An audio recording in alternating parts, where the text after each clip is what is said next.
Welcome to the story. Don't forget to like, subscribe and support me. The world was dying. Dr. Evelyn Chase stood in what remained of the Amazon rainforest, her hand resting against the rough bark of a dying tree. The once thriving jungle was now a ghost of itself, its lush, vibrant foliage reduced to skeletal branches and sickly brown leaves. The air was thick with the scent of decay, the hum of life replaced by an eerie, oppressive silence. Evelyn closed her eyes and took a deep breath, willing herself to stay calm. The weight of the situation bore down on her as the news reports from around the world painted a bleak picture. The Xyraxians, an advanced alien species, had invaded Earth 6 months ago. Their goal was simple: to terraform the planet, eradicating every trace of human civilization and replacing it with their own ecosystem. In their eyes, Earth was nothing more than a fertile battleground, ripe for conquest. The governments of the world had tried to fight back, but their efforts were futile. The Xyraxians' technology was far beyond anything humanity had ever seen: ships that moved faster than light, weapons that disintegrated entire cities in seconds, and machines that drained the planet's natural resources at an alarming rate. The human race, once proud and resilient, was reduced to scattered survivors clinging to life in the ruins of their former homes. Evelyn had witnessed the devastation firsthand. She had watched as the lush Amazon rainforest, her lifelong research site, was slowly choked to death by the alien invaders. The trees she had studied for decades, the trees that held the secrets of the planet's most resilient ecosystems, were now withering away, their roots poisoned by the Xyraxians' invasive technology. But Evelyn refused to give up. In her hands, she held the key to humanity's survival, a piece of technology she had been developing in secret, one that could turn the tide of the war. The Gaia interface. It was a device that could tap into the natural energy of the Earth itself, allowing humans to connect with the planet on a deep, spiritual level. Evelyn had always believed that humans and nature were meant to exist in harmony, and the Gaia interface was her attempt to bridge the gap between technology and the natural world. It was her last hope, and the world's only chance. As she stood in the heart of the dying rainforest, Evelyn felt a presence beside her. She turned to see Father Samuel Whitmore, the spiritual leader who had become an unlikely ally in their fight against the Xyraxians. His withered face was calm, though his eyes betrayed the same deep sadness she felt. "It's almost gone, isn't it?" Father Whitmore said softly, gazing out at the dying trees. Evelyn nodded. "It's only a matter of time before the Xyraxians finish what they started. If we don't act soon, the Earth will be unrecognizable." Father Whitmore sighed, his hand resting on the wooden cross that hung from his neck. "I've spent my life preaching about our connection to the natural world, but it seems we've forgotten those lessons. Now, we're paying the price." Evelyn clenched her fists. "We can still stop them, the Gaia interface. If we can get it to work, we might be able to heal the planet." Father Whitmore looked at her with a mixture of hope and doubt. "And you truly believe this? Technology can save us? That it can bridge the divide between man and nature?" "I have to believe it," Evelyn said. "It's all we have left." Just then, a figure emerged from the dense foliage. Aisling, the mysterious shaman who had joined their cause. She moved with the grace of a predator, her eyes sharp and alert. Her long, dark hair was woven with feathers and beads, symbols of her deep connection to the Earth. "The Xyraxians are moving closer," Aisling said, her voice low and urgent. "They've set up another terraforming machine on the edge of the forest. We don't have much time." Evelyn felt a surge of panic. The Xyraxians' machines were devastating, capable of draining entire ecosystems of their energy in a matter of days. If they activated another one here, it would be the final blow to the Amazona and to the Gaia interface. "We need to act now," Evelyn said, her voice steady despite the fear gnawing at her insides. "The Gaia interface is ready, but it won't work without all of us. We have to perform the connection ritual." Father Whitmore and Aisling exchanged a glance, their expressions grim but resolute. They had been preparing for this moment for weeks, combining their knowledge of ancient spiritual practices with Evelyn's cutting-edge technology. It was a risky plan, but it was the only one they had. Together, the three of them made their way deeper into the forest, to a hidden clearing where they had set up the Gaia interface. The device was a complex array of sensors, wires, and glowing crystals, all connected to a central hub that pulsed with a faint, green light. It looked almost alien in its design, but the energy it emitted felt warm, familiar, like the heartbeat of the earth itself. Evelyn knelt beside the device, her fingers brushing against the smooth surface of the crystals. "This is it," she whispered. "If we can establish a connection, we'll be able to tap into the planet's life force and push back against the Zyraxians. But it requires more than just technology. We need to be fully attuned to the Earth's energy." Aisling stepped forward, her eyes closed as she placed her hands on the Gaia interface. "I can feel it," she murmured. "The Earth is speaking to us, but we must listen carefully. It is angry, but it is also willing to forgive you if we prove ourselves worthy." Father Whitmore nodded solemnly. "We must approach this with humility and reverence. This is not just a battle for survival, it is a reckoning for all the harm we've done to this planet." Evelyn took a deep breath, centering herself. "Then let's begin." The three of them stood in a circle around the Gaia interface, their hands outstretched as they began the ritual. Aisling chanted softly in an ancient language, her voice rising and falling like the wind through the trees. Father Whitmore closed his eyes in silent prayer, his lips moving in a whispered litany of hope and redemption. Evelyn felt a tingling sensation in her fingertips as the Gaia interface began to hum with energy. The crystals glowed brighter, their light pulsing in time with her heartbeat. She could feel the Earth's life force flowing through her, connecting her to every living thing on the planet, the trees, the animals, the oceans, the very soil beneath her feet. It was overwhelming, yet exhilarating. For the first time, Evelyn truly understood what it meant to be a part of the Earth's ecosystem, to be one with nature. The lines between technology and spirituality blurred, until they became indistinguishable from one another. As the connection deepened, Evelyn's mind filled with images of visions of the planet as it once was, vibrant and full of life. She saw the Amazon rainforest in its prime, teeming with creatures large and small. She saw coral reefs bursting with color, fields of wildflowers stretching as far as the eye could see. She saw humanity living in harmony with nature, rather than exploiting it. But then, the visions darkened. She saw the devastation the Zyraxians had wrought, entire ecosystems reduced to barren wastelands, the oceans turned to sludge, the air thick with toxic fumes. She saw the last remnants of human civilization crumbling beneath the weight of their greed and hubris. It was too much. Evelyn's knees buckled, and she would have collapsed if Father Whitmore hadn't caught her. "Stay with us," he said, his voice steady and calm. "You're not alone in this." Evelyn nodded, forcing herself to stand. She wasn't alone. They were all connected now, humans, animals, plants, the very earth itself. They were one. Suddenly, a blinding light filled the clearing, and the Gaia interface surged with power. Evelyn gasped as the Earth's life force flooded through her, stronger than she had ever imagined. It was as if the planet itself was fighting back, using her as a conduit to unleash its full fury on the Zyraxians. Trees began to shake, their roots tearing through the ground like tendrils of a living, breathing organism. The air crackled with energy, and the very ground beneath their feet rumbled as if alive. The Zyraxians' terraforming machines, massive and imposing, began to falter. Just as hope flickered in her chest,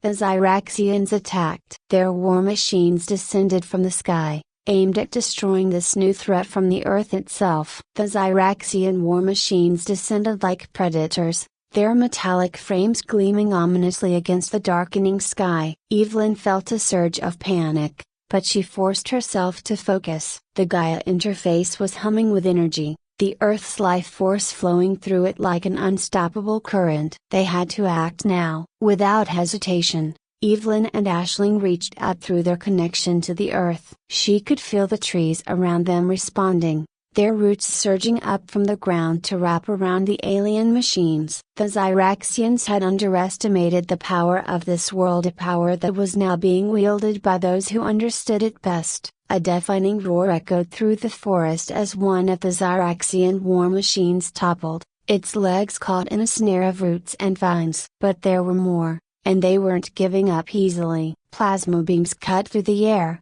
scorching the ground and incinerating anything in their path. The heat was unbearable, and Evelyn felt the searing pain of it brush against her skin, but the connection with the Earth strengthened her resolve.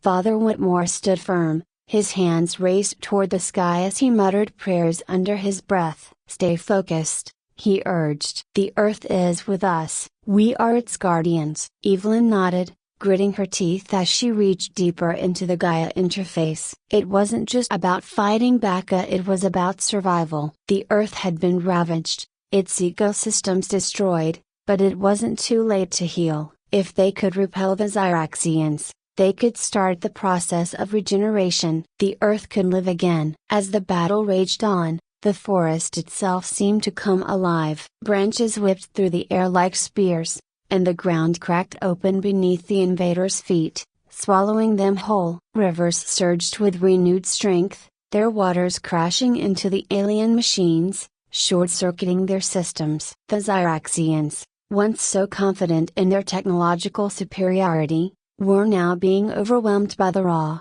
primal power of the planet they sought to conquer.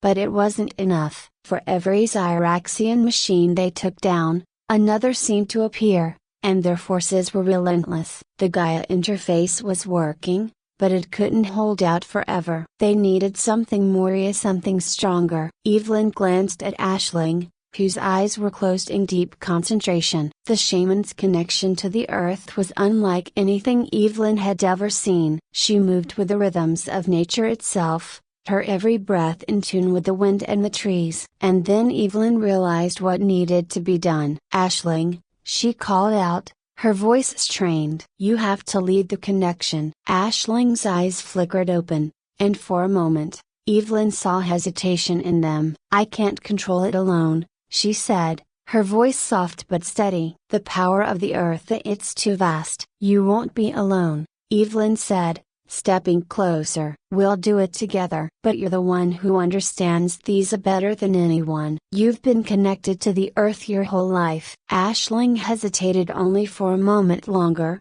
then nodded. Together, they knelt by the Gaia interface, their hands resting on its pulsating core. Evelyn could feel the energy intensifying, surging through her like a tidal wave. She closed her eyes and let herself sink into the connection, trusting Aisling to guide her. The world around them faded away, replaced by a swirling sea of green and blue, a vision of the Earth's life force, vast and incomprehensible. Evelyn felt her consciousness expanding, reaching out across the planet. She could feel the pain of the land, the loss of so many species, the scars left by humanity's mistakes. But she could also feel the Earth's resilience, its unyielding will to survive. And then, something incredible happened. The Earth responded not just to Evelyn and Aisling, but to all of humanity. Across the globe, people who had tapped into the Gaia interface felt the same surge of energy, the same call to action. From the smallest villages to the largest cities,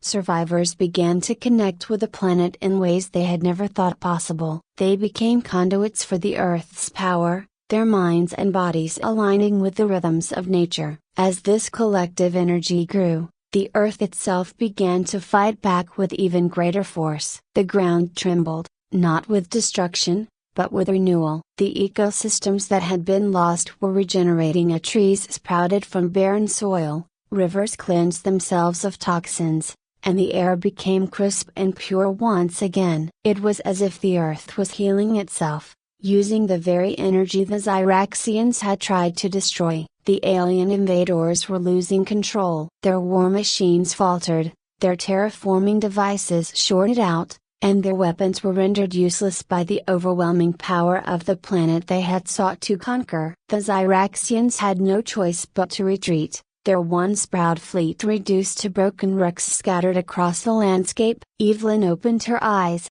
gasping for breath as the connection slowly faded. She looked around at the clearing, now bathed in the soft glow of the rejuvenated forest. The battle was over. The Zyraxians were gone. Aisling sat beside her, her face serene but tired. "It worked," she whispered. "The earth is healing." Father Whitmore, his face streaked with dirt and sweat, gave a weary smile. "It wasn't just the earth, it was all of us." Evelyn nodded, her heart swelling with a mixture of relief and awe. They had done it. Against all odds, they had saved the planet. But this was only the beginning. The Gaia interface had shown them a new way to live, not as conquerors, but as stewards of the earth. They couldn't return to the old ways, where humanity had treated nature as something to be exploited. Now, they had to build a new civilization, one that embraced the balance between technology and spirituality. Over the next few months, the world slowly began to rebuild. The Gaia interface became the foundation of this new society, allowing humans to remain connected to the earth in ways they had never thought possible. People no longer saw nature as something separate from themselves. They were a part of it, and it was a part of them. Cities were no longer built with towering skyscrapers of steel and glass, but with living structures made from the earth itself. Forests and fields flourished alongside human settlements, and the air was filled with the sounds of birdsong and rushing water. The rivers flowed clean, the oceans teemed with life, and the land was lush and green once more. Evelyn stood on a hill overlooking one of the first of these new cities. It was a far cry from the concrete jungles of the past. This city was alive, its buildings woven from living trees and vines, its streets paved with soft grass. She could hear the laughter of children playing in the distance, and the hum of people working together, side by side with nature. It was the future she had always dreamed of, a future where technology and spirituality coexisted, where humanity and the earth were in harmony. And yet, she knew that this was only the beginning. There was still so much to learn, so much to understand. The Gaia interface had opened the door to a new way of life, but it was up to humanity to walk through it, to continue nurturing the connection they had rediscovered. Aisling approached, her expression calm and thoughtful. "The earth has given us another chance," she said softly. "But it will always be up to us to honor that gift." Evelyn nodded, feeling the weight of those words. They had been given a second chance, but it was a fragile one. The balance they had achieved could easily be lost if they fell back into old patterns of greed and exploitation. They had to remain vigilant, to remember the lessons they had learned through the Gaia interface. Father Whitmore joined them, his eyes scanning the horizon. "We've come a long way, but the journey isn't over. There will always be challenges, a doubt, fear, temptation. But as long as we stay connected to the earth and to each other, I believe we can face anything." Evelyn smiled, a sense of peace settling over her. For the first time in what felt like years, she felt hopeful. Humanity had faced the brink of extinction, but they had emerged stronger, wiser, and more united than ever before. They had planted the seeds of a new future, a future where they could thrive, not in opposition to nature, but in harmony with it. And as the sun set over the horizon, casting a golden glow across the land, Evelyn knew that those seeds would grow into something beautiful, something lasting. The earth had been saved, but more than that, humanity had been saved. Together, they had sown the seeds of the future.